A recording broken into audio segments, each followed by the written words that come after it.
Hello সবাইকে, আমার আরও একটা নতুন ভিডিওতে সবাইকে স্বাগত।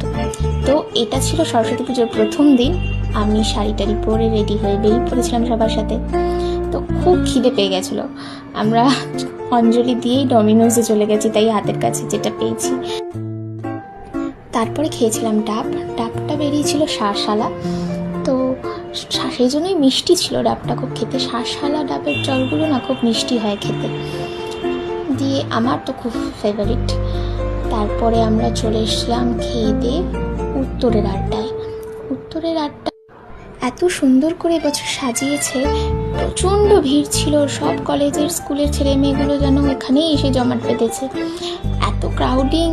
বাইরেটায় সবার পেন্টিং দিয়ে সাজিয়েছে, ভেতরটায় ফাংশন হচ্ছে, মানে রাস্তার উপরেই এক ধারে ঠাকুরটা করেছে, খুব সুন্দর করে সাজিয়েছেন। তারপরে আমরা চলে এসেছিলাম টালা প্রত্যয় এবছর 100 বছর পা দিল, তাই একটু বড় সড়ো করেছে। তো এখানেও এসে দেখছি প্রচুর ভিড়, লাইন লেগে গেছে রীতিমতো সরস্বতী ঠাকুর দেখার জন্য, দুর্গাপুজোর মতো। তবে ভেতরটা খুব স্পেসিয়াস ছিল, মানে সবাই ভালোভাবে ঠাকুর দেখে খুব সুন্দর করেছিল মূর্তিটা। বসতেও পারবে, কাউকে বের করে দিচ্ছিল না, এই আর কি, দুর্গাপুজোর মতো। তারপরে আমরা চলে এলাম টালার পার্কে, যেখানে মেলা হচ্ছিল।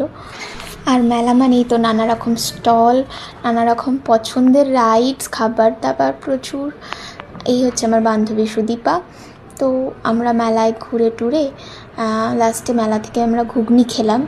খেয়ে দিয়ে আমরা গেছিলাম বাগবাজারে গিয়ে কিচ্ছু পাইনি, আমরা গঙ্গার ঘাটে বসেছি, সেই ক্লিপগুলো আর নেওয়া হয়নি।